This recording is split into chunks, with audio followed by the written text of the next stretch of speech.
Welcome to Liza Talks with Tequila. Grab a drink and enjoy. Cheers. It kind of got out of hand. Ooh, baby.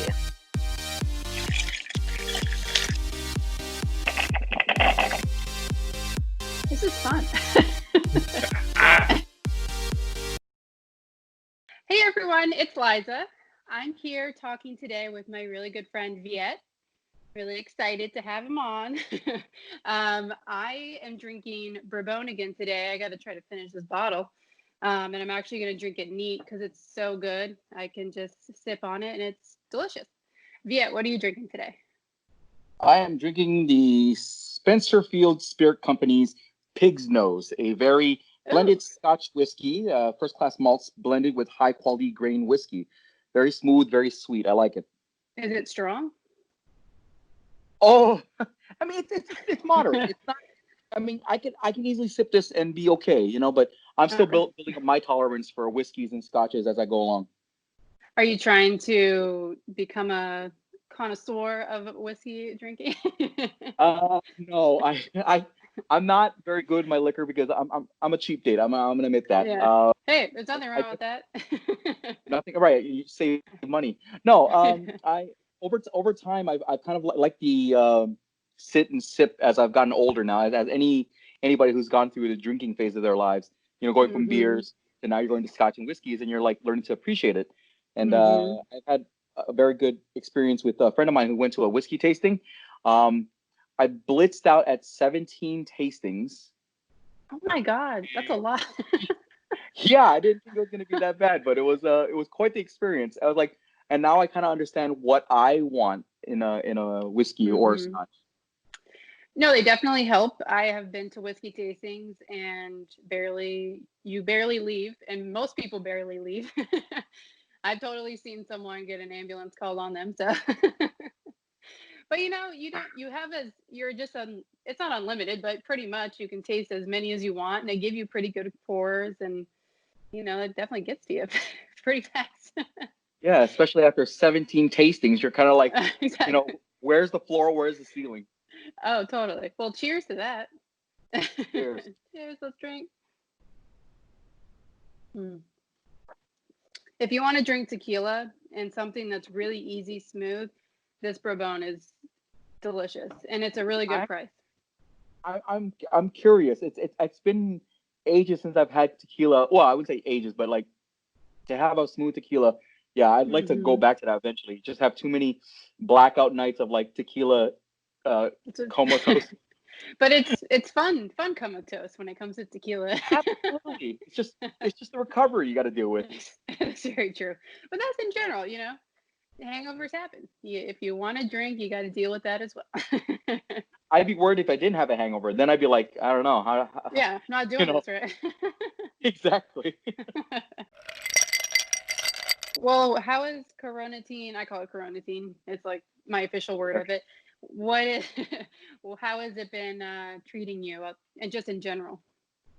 I'm all right. I can honestly say that because when it started, first and foremost, I would say this is the first time in the 13 years I lived in New York where I had no work, no theater, no auditions, no rehearsals, nothing to contemplate about.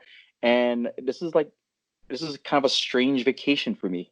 Right. It's been like that. And I hold on one second. Hold on one second. Paused. Go ahead. What were you saying? I said it's been 13 years. I've been living in the city for 13 years, and any of my friends who know me, I'm on constant go. Like it's either my at the gym, or I'm getting ready for an audition or rehearsing. This has been the weirdest, but yet the first real vacation I've had where I've had nothing to do but to do things for myself.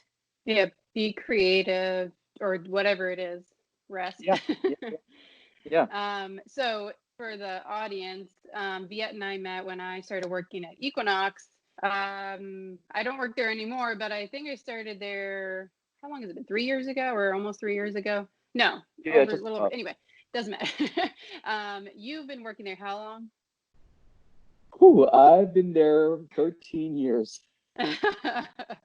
Hey, but this is what I wanted to talk about. You just said you work your butt off trying because you want to be a completely just working actor, not having the side job, which is completely necessary to try to get into where you want to be. Now you've had successes for sure. And I really wanted to go into your most recent one because my boyfriend and I went and saw it, Romeo and Bernadette, and it was on off Broadway, and it was such a great play or musical, right? It's musical. And it was so cute, so well done, such a great take on, especially being in New York, such a great take on the Romeo and Juliet story.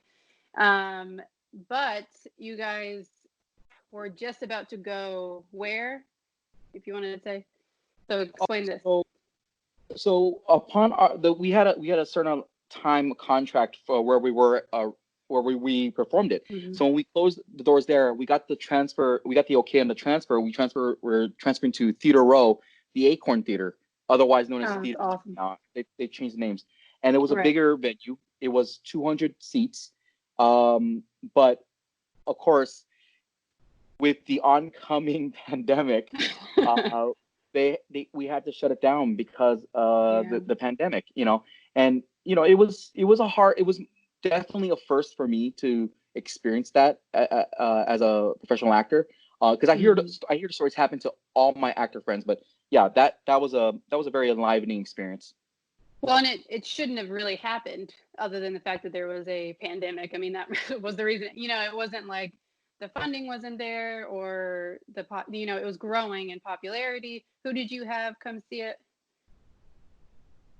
Besides a lot of my good friends, Yeah, also, of you course. and Joe, wonderful, wonderful people. We had a lot. I was very shocked, not shocked. I shouldn't say that. I was surprised and overwhelmed by the plethora of like Hmm. Broadway royalty that showed up, including, um, oh my God, uh, why am What? I blanking on his name? Hold on a second. No, so we had There's a a lot lot of of people that came through. yeah, um Because one of the main actresses, she was on, what was the show she was on for a long time? Judy McLean. Yeah. Yes. She is phenomenal. Yeah. She was in Mamma Mia for, I forgot the count, but I think it was past 4,000 performances. Whoa, that's a lot. Yeah. She is such a wonderful person to Hmm. work with. And this is a little bit of a fun thing for me. I don't I learned a long time ago it's better for me to learn who the person is before I find out what their background is. Now, a lot of people might disagree with that, but for me, I always feel like if I can get to know you as a person first and know what you're like, that tells me more about who you are. And I knew who she was. I knew that she was of great prestige. And then when I got to know her and realized and learned that she was such a wonderful and sweet person, Yeah. and then I looked it up. I was like, holy crap! She's that big. She's that big. And yeah, that was a really enlivening experience for me. Yeah. And I'm Oh, sure I remember. what I okay. remember now. Billy Porter came to our show. I was like, I mean, not that it wouldn't have happened. I don't know those things in that world, but I was like, oh my God, I know who that is. That's Oh, amazing. it was quite a treat because we didn't know, the cast didn't know, and I think everybody in the house knew. But when we came out there and when I perform, I wear glasses, but I broke my glasses like 6 months ago, but I could still see. But I Yeah. don't look at the audience's faces because I don't, Well, it doesn't why. I'm matter. Yeah. and Yeah. in between scenes, I remember people were like, "I think that's Billy Porter in the audience," and I go, Oh "What?" my God. Okay. And I'm like, That's so "All right, cool. I don't want to know where he's sitting. I'm gonna keep doing my thing." And then afterwards, he came out and he took a picture with all of us individually and as a group, and such a That's wonderful, wonderful person. incredible. How did he hear about it, or does he just know these things are going on, or know somebody? I'm not sure exactly. I didn't ask how he found out about it. Yeah. Like much like a lot of really well-known Broadway people who are good friends with some of our cast members in the cast. Right. Um, Hmm. I'm assuming it's just word of mouth, and I think that's what kind of grew with our popularity was through word of mouth. With Broadway closing, what's the next thing, and for a lot of us artists, we're all looking to see what's the next step for us, Hmm. because and that's what led me to trying to be creative and try to figure out what I should do and what Yeah. I can do as an artist. And that's a nice thing to step back and look at yourself at as well, because you may come out of this in a totally different realm or what you want to do with it.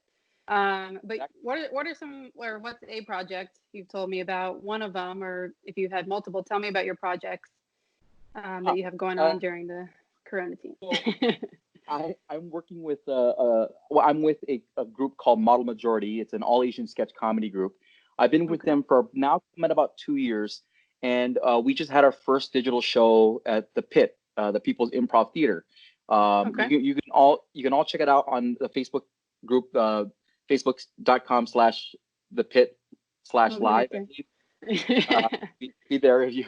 It'll be there. And we had our show on Saturday, and it was well received with a lot of views and such. And yeah, so I spent like a week or two pounding my head on my table trying to write sketch. And I don't write sketches.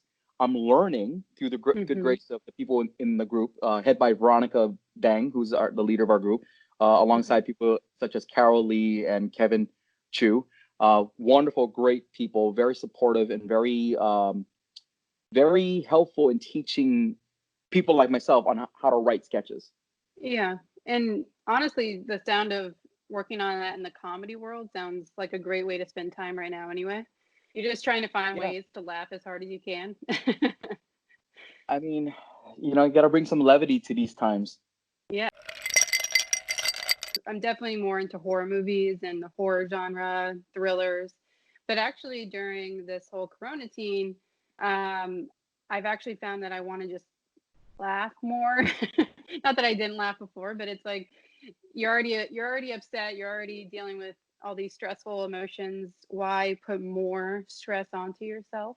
You know what I mean? Hmm. So Hmm. I definitely recommend checking that out. And what else? What else have you been watching to make yourself laugh, or reading, or what have you? I appreciate, I'm not getting younger, but I do appreciate these TikTok videos. I did a parody of it, because I have a TikTok account. I'm not gonna post anything on there Kind because of. I'm not Yeah. keen on that. But I have a couple who do post TikTok videos, and I think they're brilliant. They're very smart. Um, Mhm. but I did a parody TikTok where did that dance, that one where like this, and they kind of, yeah, I like and that. I It's like a stopped. group one typically. Yeah, have you seen the Okay. one with the prison inmates doing it, and it made you wonder like how how did they get a cell phone in there? I know. I always wonder those. I'm like, and I've seen two TikTok videos So are where the the prisoners security are guards doing this? I don't know, but it's like you see them, they're in their arms, they're like, give me something, and they're like that, and I'm like, okay, Who's posting it? it's, who's I know. Apparently, I guess with the common times, prisons have Wi-Fi now, and I didn't know that. I was like, Wait, oh, what? okay. Can you have like Well, computers and everything? I mean, I'm assuming certain levels of prisons might have some leniency on that, but whatever. But I did a video of that. That's amazing. I did. Wait a second. I don't have TikTok, and I just shut off the camera. So Oh no. it's stuff like Yeah, that. I love that. That just makes yourself laugh. And it's fun because things with like TikTok and Instagram, and I don't know if people still use Snapchat or not, but like to have people I think create so. some of this content, it's good. Yeah, It's good to have some of that levity, and Instagram has a absolutely. lot of like memes that kind of make you laugh. um Hmm. and I can personally say I've limited myself onto social media on Facebook because a lot of people want to share things about what's going on in the world, and I respect that, but Yeah. it could be sometimes very weighing on a person's mind. Yeah, it becomes a lot. to deal with if you're just constantly seeing negatives, and it's totally okay. And I try to watch as many funny videos as possible even on Instagram. People are posting more of their TikToks on Instagram too, and all those things. But yeah, it gets frustrating, but I think it's also a good outlet when you're alone. Like, it's gonna happen. You're gonna release some of your thoughts and emotions, and you have done that a little bit on Facebook. You're Yeah. very vocal. So I wanted to ask you, like, overall, there's little snippets of things that you and like a lot of people do. You'll have an emotion, you'll put it out there. What's your overall feel about we're in New York, but New York's response and how we've handled it here? You know, it's been a bit surreal for me in that, with the knowledge of knowing that we are right now the epicenter of this pandemic, Mm-hmm. and for all that we have done in this city, I think they're doing a great job thus far. But at the same time, you can't help but the fact that the reality is there are some people who are not taking it serious enough, and not to Right. get down on this, but if we all really band together and work together to flatten the curve. I know it sounds redundant, I know everybody's saying it, but it's true. That's what you have to Start do. wearing Yeah. masks. Yeah, Mm-hmm. start wearing masks, being more conscientious. Because already I'm already hearing about. I heard yesterday that since they closed down the streets because due to less use of cars, I've been hearing like people are having little block parties out in the Upper West Side and Upper East Side, and It's not the I'm like, point. what are you doing? Yeah. It's not that So I I'm trying to keep a positive mindset on it, but it does get a little tiresome to see some people's Yeah. negligence on it. Yeah, I agree. I will say most people I see on the street here in Queens are wearing a mask, not just like having it on them. I do see majority wearing one. I think Hmm. Cuomo's done a really good job of getting on TV every day and just, you know, getting it into your head every second, saying it over and over again. And, it's really not that hard of a thing because what I know from why people wear masks and why, like in China, why it's, already become a thing there is because they don't want to get other people sick. And I think that's the whole mindset that you have to start thinking like it's not about you, it's about other people. And it's Hmm. not a Yeah. hard thing to wear a mask. About 4, 5, 6 years ago, I did a play called Fishing for Wives with the Pan Asian Repertory Theater, and one of our castmates, and this is way obviously way before any of this happened. She wore a surgical mask, and for me, I'm used to seeing that because I've been to Asia and I've seen people wear it, and instantly I knew why. Especially people in Asia, it's because they themselves are sick and they don't want to get anybody else sick, so they keep it on Right. themselves. And like, so what you just said, exactly, that people wear it for others protection. That's their thought. Like, they're being very Right. conscientious toward other people's well-beings. Yeah. And I'm going to just, I think going forward, anytime I'm not feeling well, I'll wear the one as long as I need to until maybe it gets a little bit better. We have vaccine, whatever. But in general, I think I'm going to wear one, especially if you're on the subway. Like, I definitely have gotten into coughing fits and I feel Yeah. horrible. And I'm Yeah. just like, if I just have that mask on, everything gets a little bit, I get a little calmer. Other people might feel a little calmer. It's just, there's this stigma about it being you're like some sickling or something. And it's actually a good thing. It's a positive, trying to be positive thing at least. It is. And unfortunately, we have a lot of people out there who are very ignorant to the idea of like, oh, if you're wearing that, you're part of the problem. Like, I'm wearing it for your safety. You Yeah, know, it's for That's you. exactly. But I don't some understand. people Yeah. don't think past their own selves sometimes.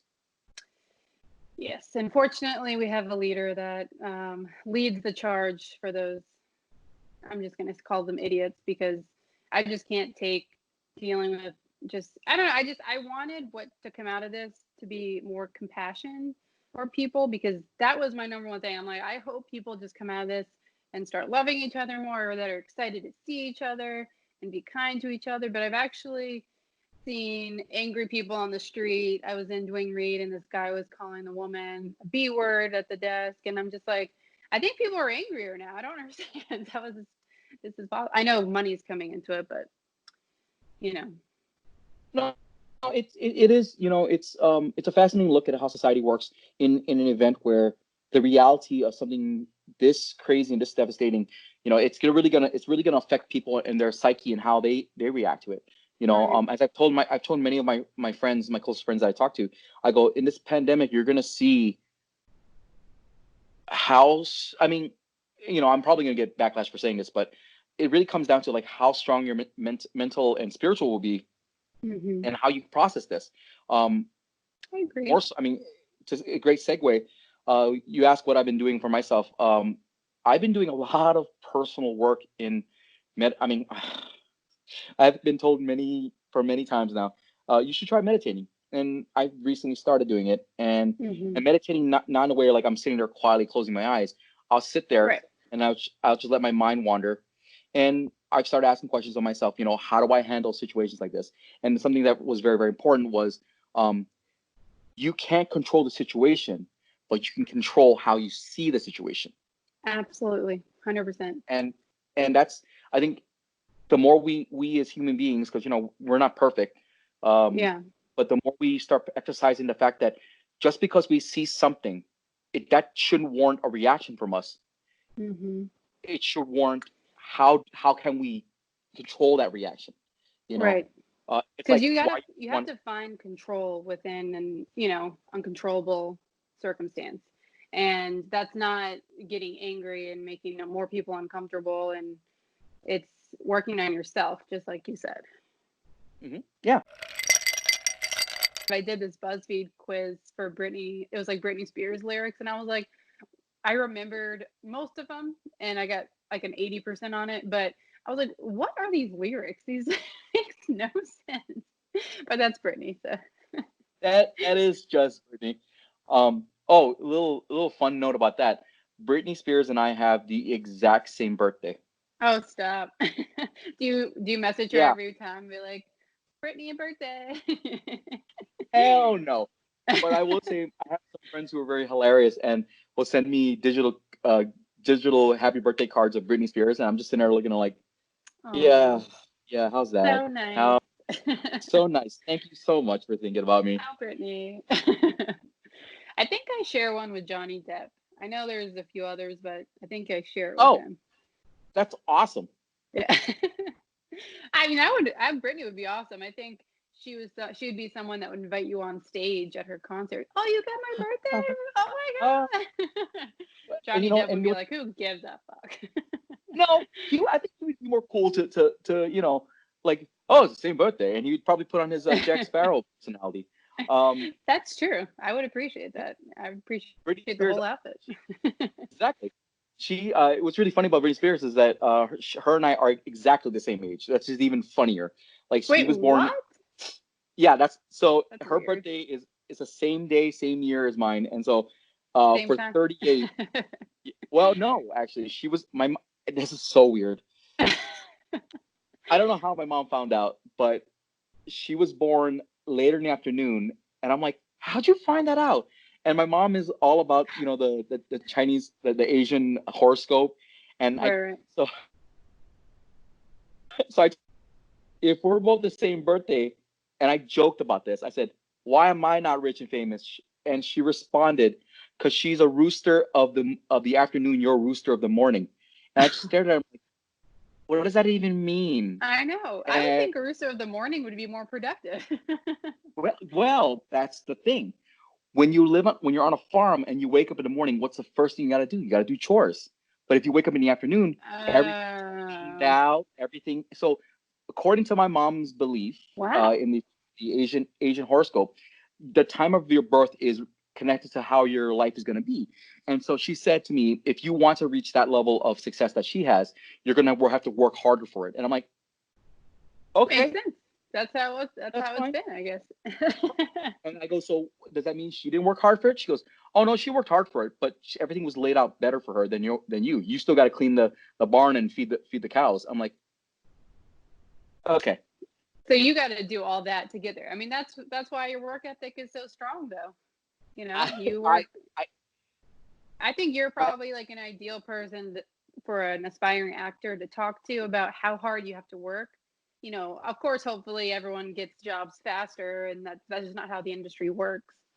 Um, but what would you say you spend? I know, like, you know, you do the job at Equinox, and then when you get jobs, you're also in and out.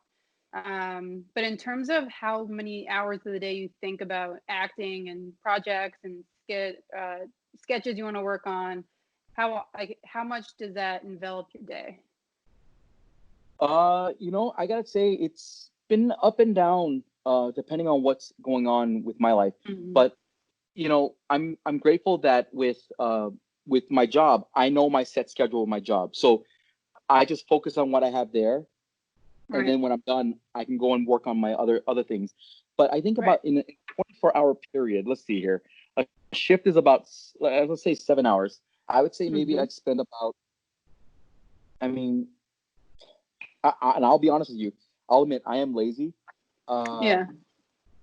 I'll spend about maybe 2 or 3, 4 hours throughout the day going over stuff to see what I need to work on and what I need to, Right. you know, and which is not a lot. You know, some people. But you don't need to spend every waking hour on it. Oh no. You know, it depends on what's going on at the time. Like, do I have a deadline to meet? Do I have a self tape I Right. got to Right. submit? Do I have a callback for a show? Do I have an audition coming up that I want to prep for? You know, it all does vary depending on what you're working on at the time. Right. And do you think keeping yourself on social media, like doing these, like the all Asian comedy sketch that you're doing, like those kind of things just keep you out there? Like you want to do as many things that just get your face out in the world? That makes sense for you, It def- obviously. it does help. It does help, you know, because I think with my experience with Model Majority and my work with National Asian Artist Project, which is helmed by the famous and legendary Byork Lee. She was, for those of you who are watching, Byork Lee is the first Connie Wong from Chorus Line. So Okay. she started this group alongside Stephen Eng and Nina Zoe Lam, and it was Mm-hmm. a place for Asian artists to work together. So on top of my work with them, my work with Model Majority, and then work in general. Right. I think what's in regards to your question, Mm-hmm. it is important, you know, because it keeps the creative juices flowing. Sure.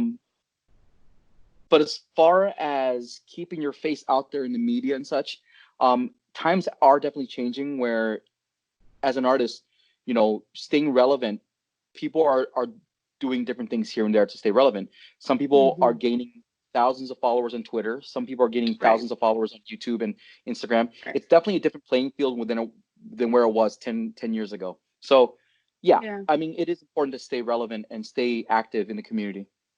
Okay.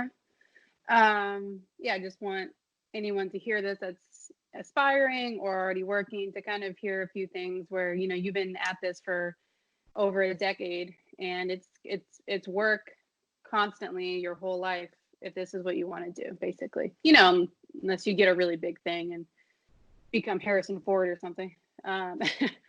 It's And it, yeah, I'm sorry, go ahead. no, go ahead. I want to hear you. I was gonna say it's you know it's your temperament and how you look at it. Like if you're no disrespect to anybody in this industry who wants to be famous or successful, kudos to you that that's what you want.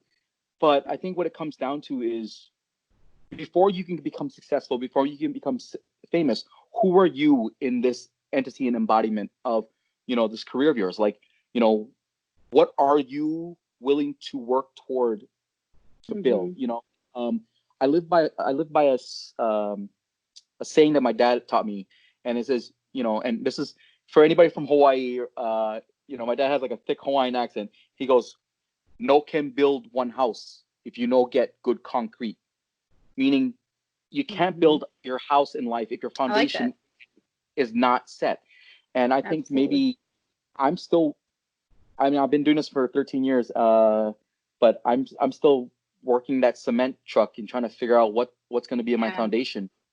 You know. Well, I feel like you got to keep playing around with the materials until you know what the right combination is. So, Exactly. and then it builds from there.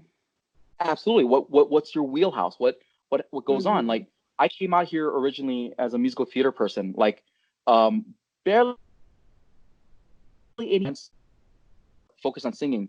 When I came Right. out here and I saw how the industry was going and learning I was going to be one person out of 400 at a ECC call, I said, Yeah. okay, wait, There's got to be let's some. right.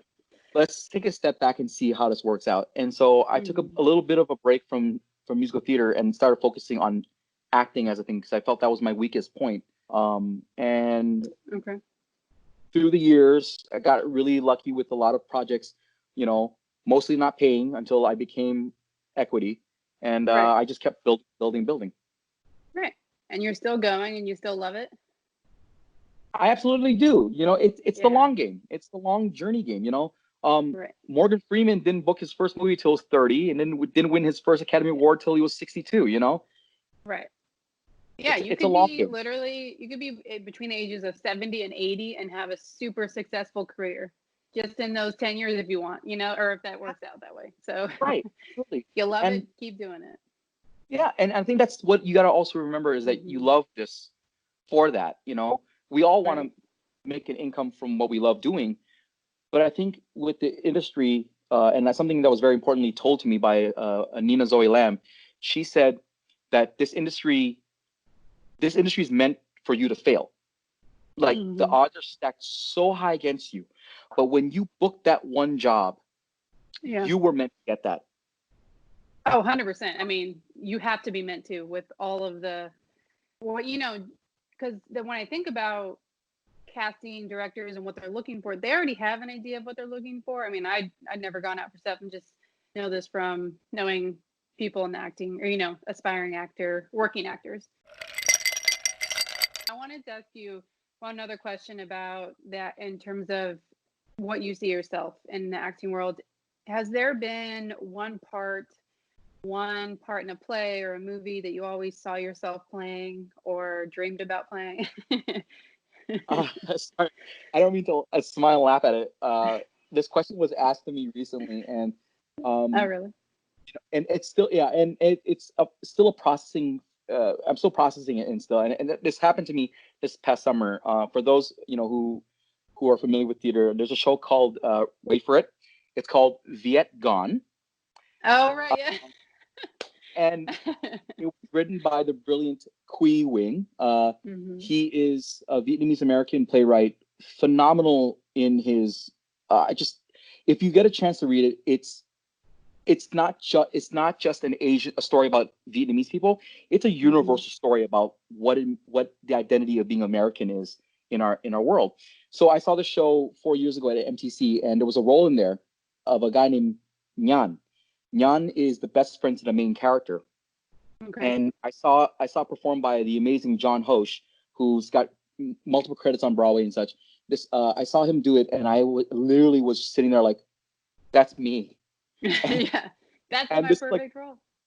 That's the role I see myself identifying as much. And to answer your question, that was the role I wanted, and now I'm searching for what's the next role I want to do because, that's awesome. Yeah, Nhan was a very life-changing experience for me. And it kind of was. I feel like when I saw that you were in that, I was like, wait, was this built around Viet? Like, how did this? No, and I know completely. I just was like, wait a second. Trust me, the jokes were endless. The hashtags that came about it was like, hey guys, day one of rehearsals, hashtag Viet gone, hashtag Viet's here, hashtag Viet left, hashtag Viet in Houston. It was never ending. So good. I love that. have your name, a part of a title. It was like my friend Eddie Lee, who's the first Asian male to be a part of the Broadway cast of Hamilton. Oh yeah. He tells me, dude, take a picture of yourself in front of the word Viet and have the word gone next to it on the poster, and people will get it. All right. It's true.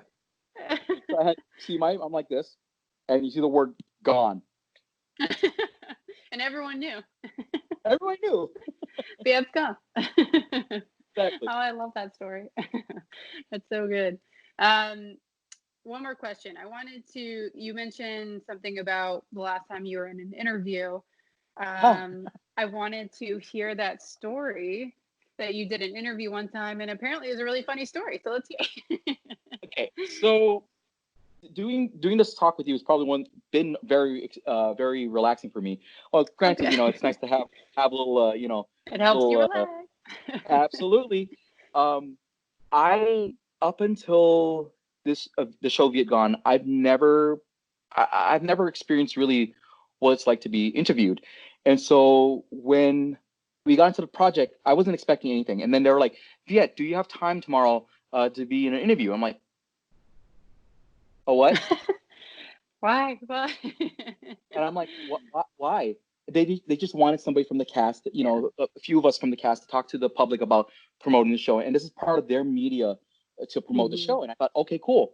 So I did my first interview in Vietnamese and English, and my Vietnamese Oh like yeah. is strong enough to get by, but I can't truly conversate with you. It'd be a little slower for me, and plus I have a thick American accent when I speak Vietnamese. Right. So then it's even more My interview with so. yeah, exactly. It was a little back and forth, but thankfully she said it was okay. She'll help me out with, um, with Mhm. translating for what I need to translate. So oh man, I mean, I wish I had liquor at that time, but uh, I, uh, they were asking me all these questions about what it's like to be a Vietnamese actor. How'd you get started in this? How did your parents? And and then somehow the conversation got into the subject of like, oh, why do you what? Oh, I remember. Oh no, I remember Oh now. no. Why did you want to play the role? Why did you want to play the role of Nyan? I go, well, Mhm. Nyan's a fun-loving guy. He's fun. He loves life. He loves adventures. He loves women. Oh no, you said that. And the He lady loves goes, women. starts laughing, and she goes, yes. And so, is that true of who you are in life? I'm like, yeah. Yes. I mean, I'm not. I wouldn't be. I would be lying to you. And she goes, so is much like Nyan in the show, he's single. Is Viet single? I'm like, Oh. I said, yeah, I am. And Hey, you plugged yourself for an interview. I did, and I will tell you what's really funny during that time. Let's just say I met a lot of people. Oh, good for you. I mean, nothing It was happened. a successful interview, I have to say No, then. I wasn't expecting that, and it. Mhm. I wasn't. Nothing happened. Let's be honest. Nothing happened, but there was a lot more attention, and I was just like, okay, Could get used okay. to that. Uh, I don't know if I will ever, honestly. Yeah, I know. But once it happens enough and you start doing more and more, it'll become like nothing. It'll be like, oh, another one. That's I'll take you. what you're. I'll take your word for it. Yeah, We'll I think see. it will. You'll get used to the fame. I don't know Well, about that. Viet, thank you so much for talking with me today. I thought we should try to finish our drinks. Let's do it. Cheers. Cheers. Clink.